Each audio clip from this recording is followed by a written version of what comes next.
반갑습니다. 안 떨릴 줄 알았는데 진짜 떨리는 자리인데 성가가 5절까지 있어서 참 다행이라고 생각하면서 기다리고 있었습니다. 반갑습니다. 저는 12단 최현선 정토이고요. 남편 교무는 원창학원 이현세 교무이고 고2 딸하고 중2 초6 아들 이렇게 3명의 자녀가 있습니다. 제가 오늘 발표할 주제는 특신급 2조 다른 사람의 과실을 말하지 말며인데요.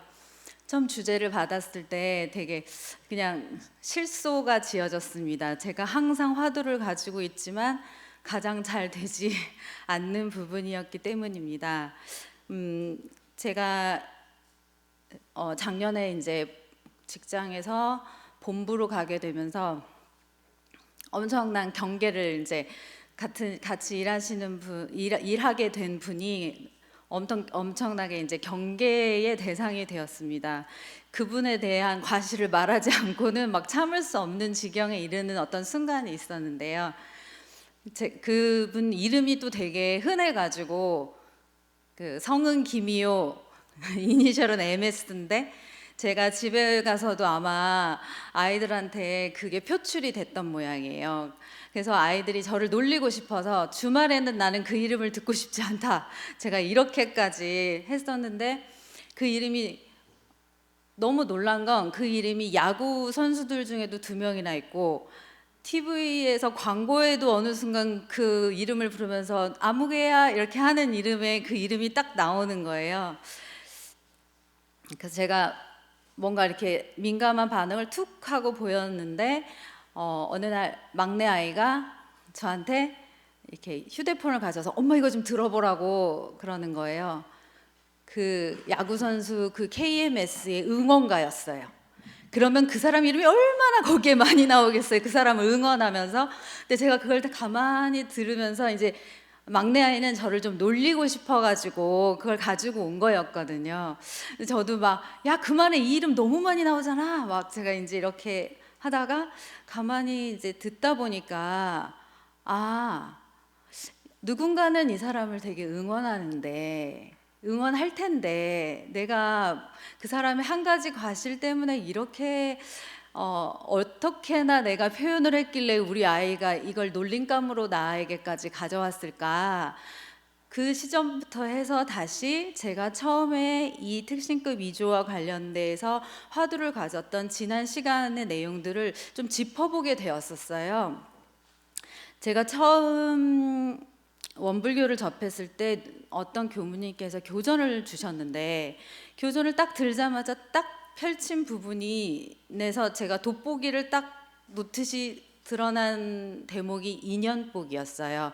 그 후에 그게 정산종사 원리편 56조라는 걸 알게 되었고 제가 항상 관계나 인간관계나 사람과의 사이, 기운 이런 거에 관심을 가지고 있었는데 그 부분이 이렇게 적나라하게 어떤 어르신이 이렇게 말을 해주셨구나, 경전에도 이렇게 나왔구나, 그게 좀 놀랍기도 하고 반갑기도 하고 위로가 되었었거든요. 그래서 그때부터 좀 인연에 관련된 내용들을 공부하기 시작했는데 가장 크게 저에게 공부하게 된 몇 가지 중에 큰 대목은 제가 익산으로 이제 발령을 받아서 오게 되면서부터 저는 이제 결혼하기 전까지는 서울에서만 살다가 익산을 오게 되니까 새로운 지역 문화 또 새로운 어떤 이제 사회생활을 하게 되었는데 정토라는 그 타이틀이 갖는 이렇게 이질감 또는 신기함, 특이함 이런 것들이 그렇게 그 조직 문화에서 이렇게 뭐라고 할까요? 자꾸 이렇게 시선을 받는지를 전혀 모르는 상태에서 제 정보가 뭔가 되게 불분명하게 정확하지 않게 흩어진 상태에서 제가 딱 그 자리에 가게 되는 경험을 하게 되었습니다. 그래서 뭔가 소외감도 느끼고 외롭기도 하고 힘들기도 했고 정신적인 부분에 대해서 공부를 해야 되는 어떤 원불교 정토가 가장 물질적인 것을 다루는 일을 해야 된다는 이 괴리감과 어떤 그 부분에 대해서 힘들어하던 시절에 제가 저의 어떤 부분에 대해서 자꾸 파헤치고 싶었던 한 인물이 저를 그대로 얘기해 줬으면 좋았을 텐데, 저의 과실을 과실이 어느 순간 되게 눈덩이처럼 부풀려서 되돌아오는 그 과정에서 제가 이렇게 고통스럽고 좀 속상했던 그 지점에서 제가 특신급 2조에 말하는 다른 사람의 과실을 말하지 말면에서 다른 사람이 되어 보니까 너무 힘든 거예요. 그리고 그냥 과실을 한 거 맞는데, 나 인정할 수 있는데 있는 그대로만 좀 말해주지 하는 마음이 생기더라고요. 그래서 그 있는 그대로를 보지 못하는 것이 가장 문제이구나라고 생각을 해서, 그때 제 나름대로는 저도 다른 사람을 볼 때 그 사람을 제 프레임으로, 또는 선입견으로, 제가 살아왔던 어떤 여러 가지 배경으로 그 사람을 바라보지는 말자 하고 이렇게 다짐을 하게 되었고, 제법 잘 지켜졌다고 생각했습니다. 그런데 어느 날 TV를 보고 있었어요. TV에서 가수가 나와서, 한 여자 가수가 한참 무슨 비디오 이런 이름으로 막 구설수에 올랐다가 한참 지난 시간이었는데, 토크쇼에 나와서 그분이 자기 심정을 얘기를 하는데 제가 같이 눈물이 나면서, 내가 되게 놓치고 있던 점 중에 하나가 그냥 나랑 가까운 사람, 나랑 그냥 뭔가 인연이 있는 사람에 대해서만 허물을 얘기하지 않으면 되는 줄 알았는데, 저 사람이 저렇게 고통받는 동안 나도 어찌 보면 저 사람에 대한 허물에 대해서 또는 과실에 대해서 나도 말을 하나 얹어서 고통을 준 건 아닐까? 이런 대목에 딱 걸리면서, 그 다음부터는 유명인이라고 나오는 사람에 대해서도 내가 그 상황이 되어보지 않았고 겪어보지 않았으면 함부로 얘기하지 않아야 하는 것도 특신급 2조와 관련된 것이 아닐까, 이런 생각을 하게 되었습니다. 그래서 이제 또 그렇게 한 단계 좀 올랐다고 생각하고 했지만, 직장 생활하면서 불특정한 다수들을 많이 만나고, 저는 이제 세무서에서 근무를 했었는데요. 납세자들한테 엄청나게 욕을 많이 먹어요. 일단은 세금을 깎아주라고 하는데 저희는 이제 그렇게 말하거든요. 대통령이 와도 못 깎아줍니다. 이 전사는 제가 손을 댈 수가 없습니다. 제가 전산에 손을 댈 수 있으면 이 자리에 안 있죠. 이제 이런 식으로 이제 좀 유연하게 할 정도는 되었지만, 제가 한 번은요, 어떤 납세자가 나름 공부를 했지만 피해의식이 있는 분이었는데 2년 동안 저에게 편지를 쓰고, 저는 계속 피고인이 되어 있는 그런 경험을 하면서 너무 힘들었는데, 그분이 한 번은 전화를 해서, 제가 이제 너무 당당하게 계속 법적으로만 설명을 하고, 이것은 선생님이 물을 수밖에 없는 상황이고 법이 이런 상황이기 때문에 테두리에서 저는 이렇게 집행할 수밖에 없습니다 라고 하니까, 잠깐요. 무슨 이상한 욕을 했는데요, 제가 막 그 순간이 앞에 뭐라고 되기 시작하고 끝에 년으로 끝났는데, 이 순간이 그걸 2번 반복하는데 기억은 나지 않는데 굉장히 심한 욕이었다라는 그런 느낌만 남았었어요. 그래서 그때 후루룩 욕을 딱 들으면서, 이게 뭐지? 내가 이거 하려고 지금 공부해가지고 여기 와서 앉아있나? 이런 생각도 들고, 이 사람 지금 이 상황을 내가 어떻게 지내면서 공부 삼아야지 라고 하게 되었고, 일단 그 사람의 입장에서 좀 생각해 보기로 했고, 얼마나 어린 여직원이 나이 많은, 거의 저희 아버지 뻘이었거든요, 한테 또박또박 그 법적인 설명을 들으면서 자기의 자존심이 건드려졌을까, 자기는 재산적인 피해 때문에 힘든데 하는 부분을 자꾸 생각을 하게 되었어요. 그러면서 제가 유난히 좀 괴로워했고 그 대목에서 힘들어했는데, 그때 마침 어떤 책을 보게 되었냐면, 러시아의 양자 역학자가 쓴 리얼리티 트랜서핑이라는 책을 보게 되었어요. 근데 그 책에서 저는 우리 대종경에서 그 대종사님이 말씀하신 물질을 개벽하니 정신을 개벽하자, 영육상전, 이렇게 항상 양면적인 측면을 함께 가져가려는 그 대목을 어떤 물리학적으로 풀었다고 저는 그렇게 이해를 했거든요. 하나를 소개하자면, 내가 어떤 부정적인 대목에 영향을 자꾸 받게 된다고 한다면 사실 그 대목은 내가 만든 것이다라는 것이고, 그 부정적인 대목에 어떤 그분은, 그 물리학자는 추로 설명을 해요. 우리 시계추처럼 추가 있는데 처음에는 멈춰 있다는 거죠. 근데 그게 부정적인 에너지를 가진 추일 경우에 제가 이 추를 건드려서 움직이게 하는 건 내 마음이고 내 관심이고, 내가 얘한테 불평을 하면 할수록 이 추는 더 세게 움직인다라는 그런 이론의 내용인데, 순간 팍 하고 맞았어요. 제가 그 납세자에게 어떤 선연으로 풀지 못하고 계속 불평을 했던 것 같아요. 내가 왜 피고인이야? 왜 나한테 자꾸 괴롭혀? 이 우편물만 와도 막 제가 막 트라우마가 생기고, 그 사람 전화만 와도 막 덜컹덜컹하고, 욕을 듣는 거는 너무 무섭고, 막 이렇게 2년간의 그런 인연을 끌어간 것은 결국 제 문제였다라는 걸 알았습니다. 저는 그 사람만 탓하고 있었는데, 제가 그 사람이 저한테 그렇게 하도록 계속 에너지를 주고 있었다라는 지점에서, 그 책을 보면서 저는 좀 되게 이렇게 와닿았고, 푹 하고 가라앉으면서, 그러면 무관사로 생각하고 저희가 하는 일은 저희가 하는 일대로 내버려 두고 나는 그냥 이 업무의 담당자일 뿐이야. 신기하게 이제 그 펜듈럼하고 관련된 양자역학자의 책을 통해서 좀 마음을 내려놓게 되었고, 그 사람에 대해서도 직원들한테 야, 그 사람한테 또 편지 왔어 막 이렇게 하면서, 야, 그 사람 너무 이상하지 않아? 사이코지? 막 이런 얘기를 했던 제가 더 이상 그 사람에 대한 과실을 또는 그 사람의 행적을 얘기하지 않게 되었고, 신기하게도 그 문제가 법적으로 해결되어서 편지가 딱 끊겼어요. 그리고 그 사람이 저한테 사과했어요, 전화해서.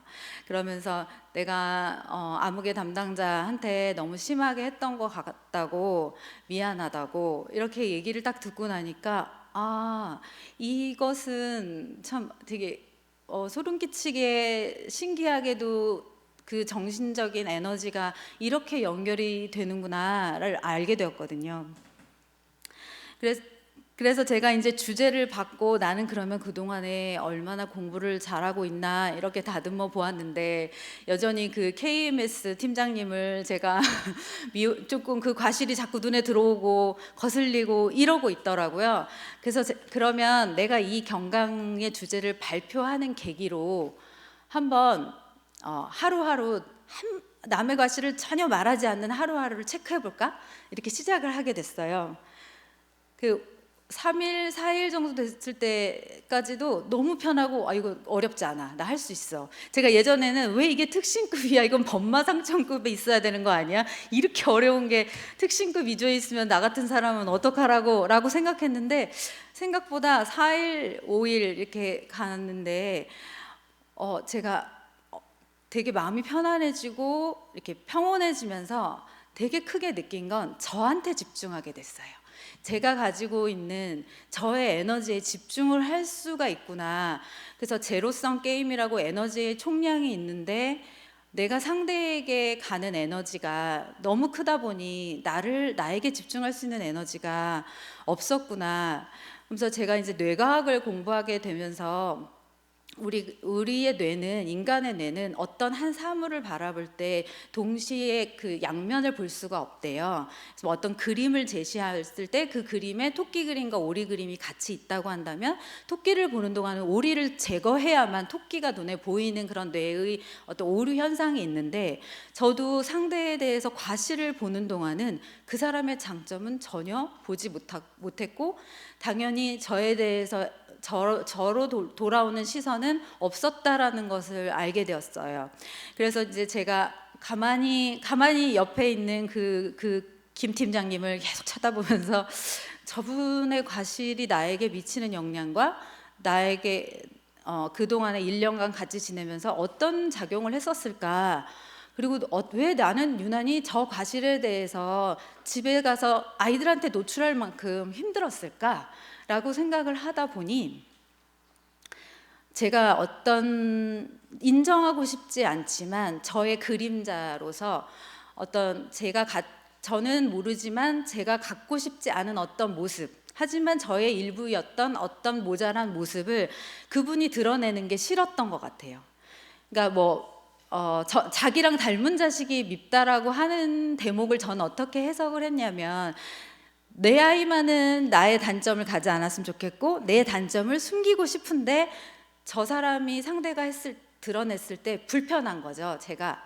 그래서 김 팀장님이 그런 불편한 모습을 드러냈던 거를 저는 그 사람의 모습이라고 생각했는데, 가만히 보다 보니 언젠가는 제가 다듬어지지 않았을 때의 모습이 노출되니까 이제는 잊고 싶었던 나의 어리석었던 부분을 발견하면서 제가 자꾸 회피하려고 했구나라는 것을 알게 되었고, 이 부분에 대해서는 제가 아니다, 저분이 저랬기 때문에 제가 어떤 제 뜻을 펼치고 이 공부를 할 수 있고 일을 할 수 있고 어떤 직장에서도 어떤 일을 펼치는 데 있어서 좀 좋은 성과를 작년과 올해에 걸쳐서 내게 되었는데요. 그게 저 팀장님의 사실 제가 말하는 그 과실 때문이었거든요. 그분이 정말 그 과실이 없이 완벽하게 똑똑하고 엄청나게 명석하시고 그런 일들을 모두 다 아는 사람이었다면 저에게 일을 맡기고 내버려 두고 하지 않았었겠구나라고 생각하니까 너무나도 감사한 거예요.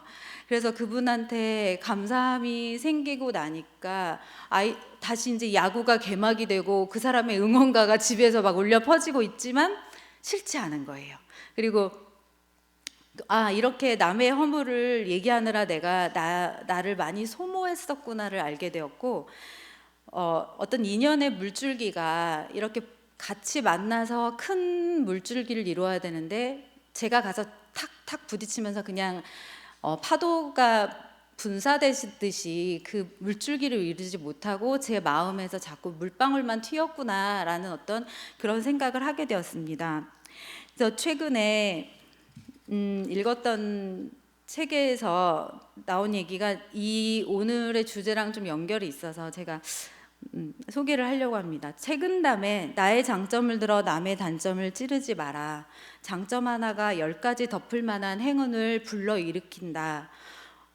그 말에 갑자기 김 팀장님이 예뻐 보이면서 감사하면서 저분을 만난 것도, 또는 제가 이 경강의 주제를 만난 것도 어떤 맞닿는 지점이 있겠지라는 생각을 하게 되었고,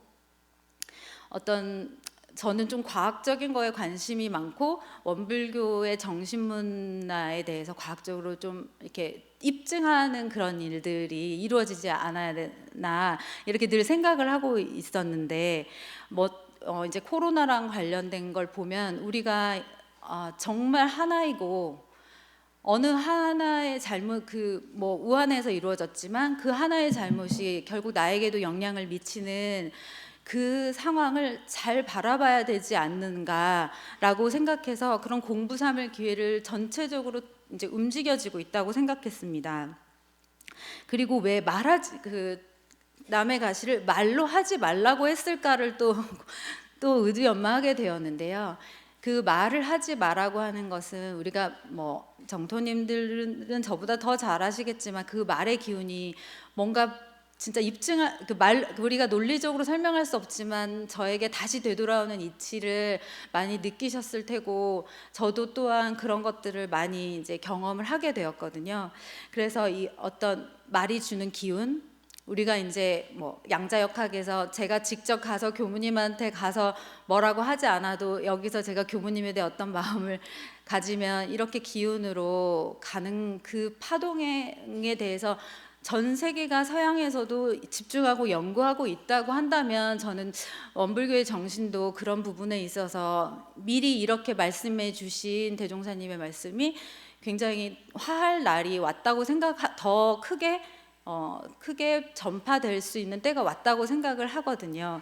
그런데 이 말을 하지 말라고 했다라고 하는 것은 그 기운에 집중했다고 생각을 했고, 또 한편으로는 제가 다른 사람의 과실을 말할 때는 다 제 기준이었다는 거, 그리고 최근에 읽었던 제가 더 해빙이라는 책을 보면서 그 사람의 그 전 책들을 또 다 찾아서 보게 되었는데, 그분이 이제 우리나라의 경제 재계 1%를 상담을 하는 운명학자라고 해요. 근데 어떤 날 진짜 이 사람하고는 일하지 못하겠다고 하면서 사주를 들이밀었대요. 근데 그 사람이 깜짝 놀란 것이 2주 전에 이 사람하고 일하니 너무 좋고 이 사람이 제 파트너 중에 최고예요 하고 칭찬하면서 가져왔던 사주였다는 거죠. 그래서 한 사람은 과실을 말하고 있지만 한 사람은 이 사람을 칭찬하고 있을 때, 저도 혹시나 저희의 어떤 저 사람의 과실 때문에 다른 장점을 보지 못하는 그런 오류를 범하지 말자. 그리고 제가 김 팀장님하고 관계나 여러 가지 그 과정에서 일어난 부수적인 에너지 작용을 통해서 제가 최종적으로 느낀 것은, 결국 상대에게도 사물에게도 만사에서도 감사하게 느끼고 진심으로 참회를 한다고 하면 그 누구의 허물도 나에게 영향을 미치지 않고 내가 되게 바르게 건강하게 크게 걸어 나갈 수 있겠구나라고 생각을 했습니다. 여기까지가 제가 공부한 내용이고요. 저희 12단 제가 항상 선타님 법회 오면 선타님 저 안아주시면서 기운 주셔서 제가 되게 힘든 과정 잘 거칠 수 있었고요. 그다음에 주타원님 저 항상 이렇게 제 이야기 들어주시고, 제가 좀 이렇게 삐뚤어지는 생각을 했을 때 항상 조언해 주셔서 감사하고, 단장님하고 주영님하고 다른 어르신들 이렇게 항상 안아주셔서 저를 이렇게 보듬어 주셔서 제가 저의 과실을 좀 다듬어가면서 살 수 있었던 것 같습니다. 그래서 되게 감사한 말씀 이 자리 빌어서 해드리고 싶었고요. 제 말을 경청해 주셔서 감사합니다. 고맙습니다.